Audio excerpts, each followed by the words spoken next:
Hello everybody, स्वागत है आपका आपके अपने यूट्यूब चैनल डॉक्टर फैसल पर। और आज जो वीडियो मैं बनाने जा रहा हूँ वो बस क्या बताऊँ, अचानक बन गई। अब अचानक कैसा बन गई वो बताता हूँ मैं। आज सुबह मैं एक वीडियो देख रहा था। मैं नाम नहीं लूँगा किसी का, क्योंकि किसी को बदनाम करना मेरा मकसद नहीं है। सिर्फ मेरे चैनल का मकसद सिर्फ अवेयरनेस वीडियोज़ बनाना है, ताकि आप लोग जो हैं सही गलत में फ़र्क कर सकें, समझ सकें। और दूसरा ये है कि जो मेरे अपने व्यूज़ हैं वो मैं आपसे शेयर कर सकूँ। तो हुआ ये कि आज सुबह जब मैंने वीडियो देखा, उसमें एक बहुत बड़े स्कॉलर हैं, मैं उनका नाम नहीं दूंगा। उन्होंने वीडियो बना के क्या डाला, शॉर्ट क्लिप डाली है उन्होंने व्हाट्सएप पे। और उन्होंने उसमें ये डाला है कि बच्चों के हाथ में चाहे जलता हुआ अंगारा रख देना, लेकिन मोबाइल फ़ोन मत रखना। क्या कहा उन्होंने? बच्चों साफ साफ उन्होंने बिल्कुल यही वर्ड बोले हैं जो मैं आपसे बता रहा हूँ कि बच्चों के हाथ में अगर आपके पास दो ऑप्शन है कि एक तरफ आपको जलता हुआ अंगारा बच्चे के हाथ में रखना है और एक तरफ मोबाइल फ़ोन रखना है, तो जलता हुआ अंगारा रख देना, मोबाइल फ़ोन मत रखना। अब यहाँ मैं आपसे चर्चा करता हूँ कि उन्होंने बात ये कहाँ तक सही कही है और कहाँ तक गलत कही है। देखिए, ऐसा है, वैसे तो सबको अपनी अपनी बात कहने का अधिकार है। इंडिया एक सेकुलर कंट्री है और इंडिया एक सोशल स्टेट है, एक इंडिपेंडेंट स्टेट है जहाँ राइट टू स्पीच है। लेकिन सिक्के के दोनों पहलू को रखना चाहिए। अगर आप पब्लिक को एड्रेस कर रहे हैं तो मैं समझता हूँ कि आपको सिक्के के दोनों पहलू रखने चाहिए, जैसे कि मैं आपके सामने रखने जा रहा हूँ।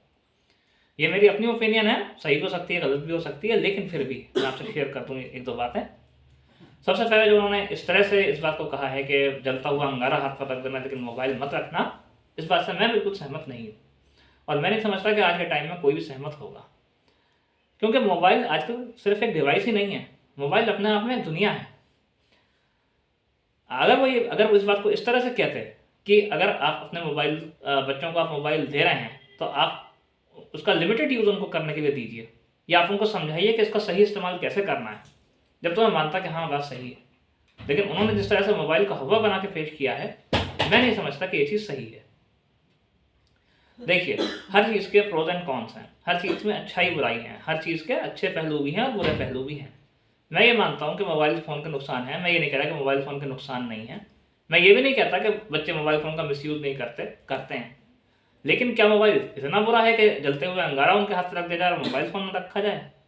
उनका ये कहना है साफ का कि जो आजकल एंग्जाइटी वगैरह हो रही हैं, डिप्रेशंस हो रहे हैं बच्चों को, सुसाइडल अटेम्प्ट्स जो हो रहे हैं बच्चों के, यानी आत्महत्या करने की कोशिश जो बच्चे कर रहे हैं, वो सिर्फ और सिर्फ मोबाइल की वजह से हैं। जबकि मेरी अपनी राय ये है कि ऐसा नहीं है।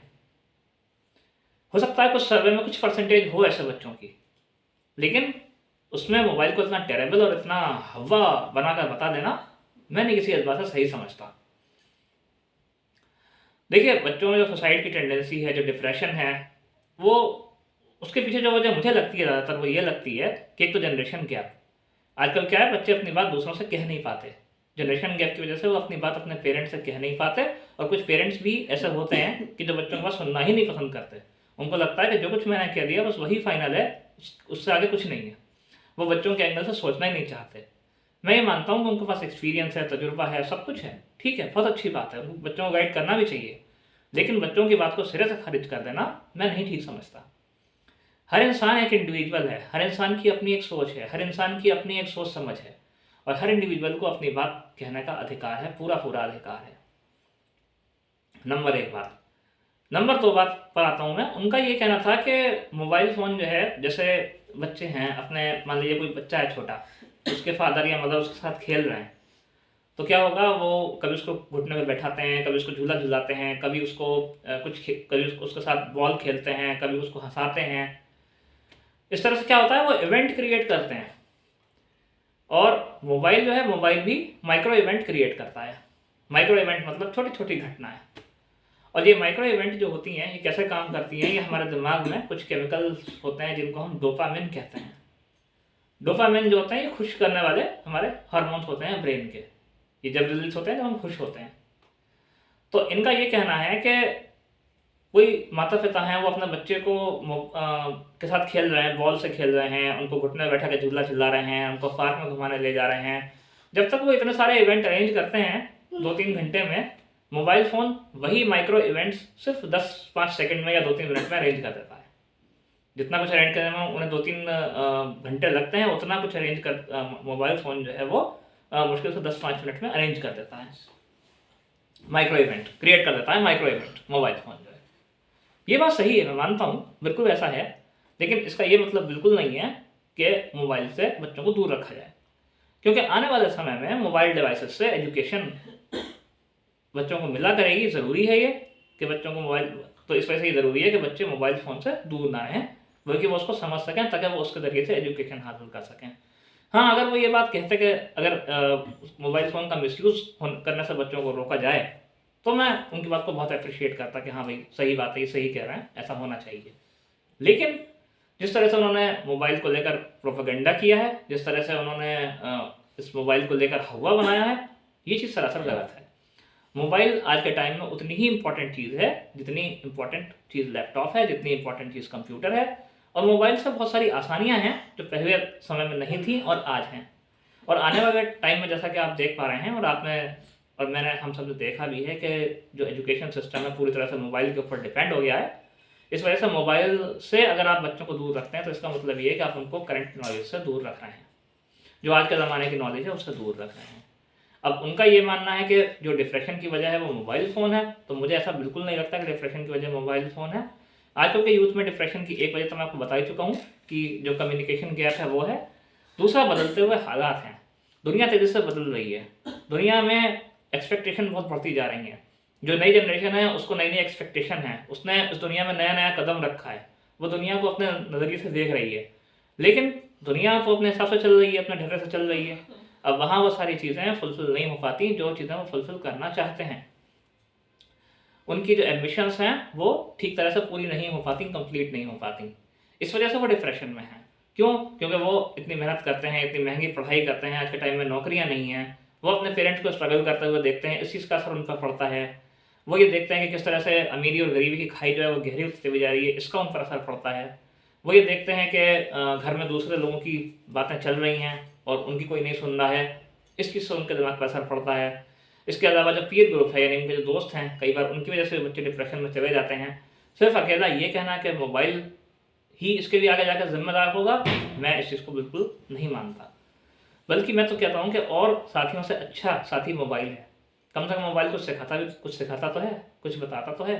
तन्हाई में इधर या फिर इधर-उधर दोस्तों में बैठ के बुराई करने से या नशा करने से या इधर-उधर घूमने से तो अच्छा है कि इंसान एक जगह अपने पेरेंट्स के सामने बैठकर मोबाइल यूज़ कर रहा है। देखिए, बुराई मोबाइल से के आने से पहले भी थी और मोबाइल आने के बाद भी है, और आने वाले टाइम में जो डिवाइसेज़ आएँगी उनके साथ भी बुराइयाँ जुड़ी हुई होंगी। ये तो अपने ऊपर बात है कि कौन किस चीज़ को किस तरह से इस्तेमाल करता है। लेकिन मोबाइल को किसी चीज़ का ज़िम्मेदार ठहराना कि इससे डिप्रेशन होता है या इससे आने वाली जनरेशन, आने वाली नस्लें, पीढ़ियाँ खराब हो रही हैं, मैं इस बात से बिल्कुल भी इत्तेफ़ाक नहीं रखता। मैंने भी एजुकेशन ली है थोड़ी बहुत, और मैं भी मोबाइल यूज़ करता हूँ। मेरे घर में सब मोबाइल यूज़ करते हैं और मैंने भी बहुत बचपन से मोबाइल यूज़ करना शुरू कर दिया था। मैंने कभी भी इसका गलत इम्पैक्ट नहीं देखा। हाँ, मोबाइल पर ज़रूरत से ज़्यादा लगे रहना, देखिए अति तो हर चीज़ की बुरी होती है। अगर आप बच्चे को ज़रूरत से ज़्यादा पढ़ाएँगे तो भी उसके दिमाग पर असर पड़ेगा। अब अगर वो 10 से 12 घंटे मोबाइल यूज़ करता है तो डेफ़िनेटली उसके दिमाग पर असर पड़ेगा। इसमें तो कोई शक वाली बात ही नहीं है, हर कोई मानेगा इस बात को। इसी तरह से अगर आप बच्चे को 10-12 घंटे पढ़ाओगे लगातार बिना रेस्ट दिए हुए तो भी उसके दिमाग पर असर पड़ेगा। तो ऐसा नहीं है कि एक ही चीज़ ज़िम्मेदार है, ज़िम्मेदार दोनों चीज़ें हैं। और सबसे बड़ी दुःख की बात ये होती है कि जब पढ़े लिखे लोग भी इस चीज़ को नहीं समझते हैं तब ज़्यादा दुःख होता है। जो टेक्नीक है उनसे हम अपने बच्चों को दूर रखने का हमें कोई हक नहीं है, कोई राइट नहीं है। अब टाइम चेंज हो रहा है, अब ट्रांज़ैक्शनल स्टेट है, ये जो सदी है ये वाली 22nd सेंचुरी, 23rd सेंचुरी, ये ट्रांज़ैक्शन स्टेट है। इसमें चीज़ें इतनी बदल जाएँगी कि आने वाली जनरेशन अभी हम लोग यहाँ से बैठ कर उसका अंदाज़ा भी नहीं लगा सकते कि ऐसा भी होगा आगे जाके। तो इस ट्रांज़ैक्शन स्टेट में जो वक़्त के साथ चलेगा वही आगे जा पाएगा, वरना वो पीछे रह जाएगा। अब हमारे जो पुरखे हैं, पूर्वज हैं, मेरे आपके किसी के भी हों, उन लोगों को ऐसा नहीं है ज्ञान की कमी है, लेकिन वो लोग अब नई टेक्निक को एडॉप्ट नहीं कर पा रहे हैं। इस वजह से थोड़ा सा वो टेक्नोलॉजी में हम लोगों से पीछे हैं। अगर हमने आज की पीढ़ी को भी उस चीज़ से कनेक्ट नहीं होने दिया तो यकीन मानिए जो कंडीशन आज हमसे 100 साल पुराने या 70 साल 80 साल पुराने लोगों की है, वो कंडीशन उनकी हो जाएगी। क्योंकि ये ट्रांजैक्शनल स्टेट है। इस स्टेट में अगर हमने अपने बच्चों को नॉलेज नहीं दिया या नई डिवाइसेस से हमने उनको दूर रखा या नई टेक्नोलॉजी से हमने दूर रखा, तो यकीन मानिए वो कभी भी दुनिया में उतना राइज नहीं कर पाएंगे जितना वो करेंगे।